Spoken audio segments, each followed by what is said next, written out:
He wins the cardboard. Welcome back to Just Nuts, guys. Today we're talking about a brand new, basically punk card. It is a generic Synchro 11, but we saw 2 days ago we got the new fusion that's basically like seems to be designed kind of for Dragon Maid, and the day before that we got the new Dark Machine monster that seemed to be kind of low-key tailor-made for Orcus. So staying in line with the quarter-century Trinity box archetypes, those three. This one's basically kind of designed for Punk, which is a new 11, a Synchro 11 tool. Up to this point, the deck's really only made use of as far as 11s go, and there really aren't a lot of good, there really aren't hardly any good generic 11s, but they're using their own Amazing Dragon, which is like on summon, it can like shuffle a handful of cards based on its materials, I believe. And then a Psychic and Punisher, which isn't really an interruption as much as it is just like kind of a game-ending boss monster. And so finally we get a new Synchro 11. Let's see how he goes. I think his design is sweet, by the way. He looks like he should be thunder-based. He's kind of got a lot of the tropes from like Naruto. He's got like the big rope, the big purple rope tied around him. He's got the big kind of, I don't even know what to call these rings over here that kind of remind me of Eneru from One Piece or NL. But yeah, cool.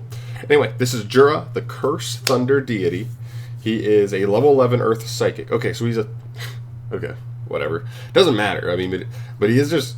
He's the Thunder Deity, but he's Psychic and not Thunder type. Okay.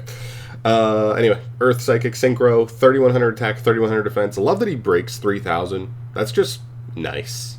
It's just nice. And if you're an above level 10 Synchro, you probably should have above 3,000 attack, it feels like. Or at least one stat above 3,000. Also, I love this. I love that his materials are just two monsters that work. Very generic Synchro. That's really cool. That's very important for Punk as well, because then you can just take any 8 and any of the 3 tuners and go right into him. It's cool. Alright, second effect is a hard one to turn. The first one is not. The first effect reads, each time your opponent activates a card or effect, you gain 300 life points when it resolves. That's not like the end-all be-all, but like it does low-key help you mitigate the life points you pay for all the Punk stuff you're doing. Now you're paying way more than probably this card's getting you if your turn is resolving pretty well, right? But this is still good. I like this. This is still just solid. There's a world where you could even get to this super early in your turn, not even really go for a huge end board, but because you only pay 1 or 2 times, your opponent has to look at this card and go, oh, we're getting close on time. I either play and give my opponent enough life points to win, or I don't play and they're just going to kill me on my next turn anyway, because my turn's going to be really short and they have enough time left. So, there is some time implication there. This deck pays a lot, so it always has struggled in time, but like, I think that it's something it's worth keeping in mind, right?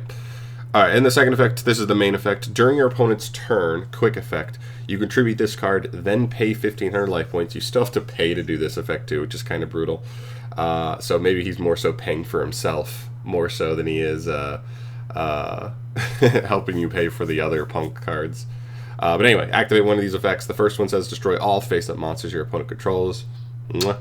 The second one says destroy all face-up spell and traps your opponent controls. Mwah. This card's awesome. Like, it's cool, and I love that it only takes 2 materials. I think the interruptions are strong, especially the monster wipe. The spell and trap wipe can still be useful, especially in a simplified board state. Being able to just say, ooh, I really don't want this searching field spell to resolve, right? Scenarios like that, and you're just like, ooh, I'm gonna chain to that. I gotta clear that now. That's nice. That's bonus. It's kind of a bummer that it destroys only face-up spells and traps, because that means like decks that still just want to set stuff in your face kind of handle this card pretty well, but still, we'll take it. I like this. I like this a lot because if you look at the roles of the level 11 Synchros the deck has so far, you have Psychic and Punisher, which you are usually making on like turn 3, or even going second as like I'm trying to end the game. I'm trying to summon this guy. He's going to have 1,000,000 attack. I'm going to pop one of your cards, and then I'm going to attack you for game. Like, that's usually what he's trying to do.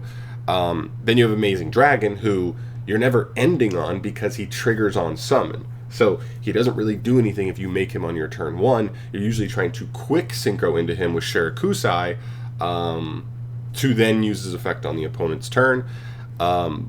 And so the deck kind of has a little bit of a vacuum for actual good boss monsters to make turn 1. You have the new rank 8, which is really nice. That card's going to be a really nice end board piece and insulation for hand traps, yada yada. You have stuff like Amazing Dragite, which you can sometimes make if you put the Fusion Engrave, right, to have a spell and trap negate. But because kind of with some things going away recently with, you know, stuff like Borreload Savage and even Barone, and then of course like in the last couple of years we saw the Dragon go, the deck has kind of struggled to find like actual end board pieces. So this is a really nice addition. I thought the new cards were really good and helped the deck with like its engine overall increase in power, but I was still wondering if we had enough like actual end board potential. But now I think this card might be the final piece we needed, because it is pretty easy to make in the deck, like really easy. So I think we're good. I mean, one Xiamen makes this. You go normal Xiamen grab, Ogre Dance pitch for the new guy is the level 8 extender, banish him. Then you already have an 8 and a 3, and the new guy is summoning another monster from deck. So are you summoning the guy who's getting you a level 3? Getting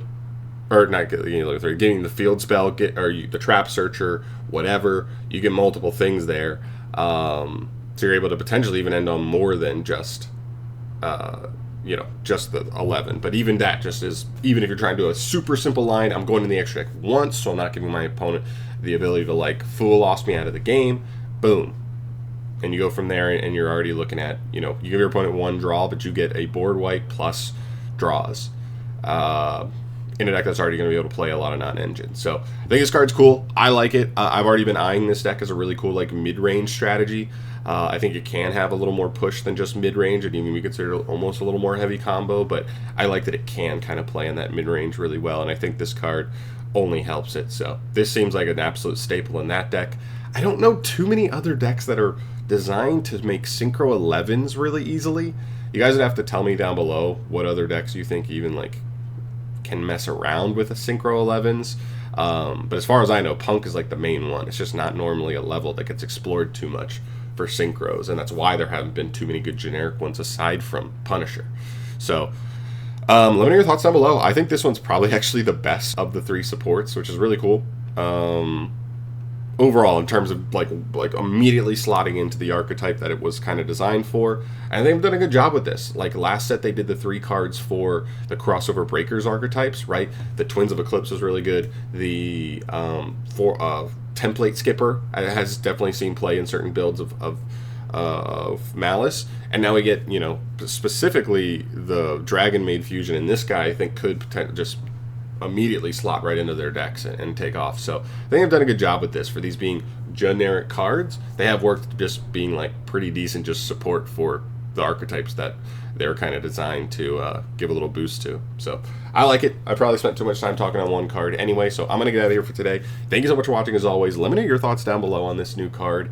Where do you land on it? Are there any other archetypes that you think could make use of it? Or if you're just a big P.U.N.K fanatic, I'd love to hear more ins and outs on how this card may work with that deck, because I'm actually excited to mess around with it when those cards finally come to the TCG. But I'm out. I'll see you in the next one. Peace. Subscribe for more.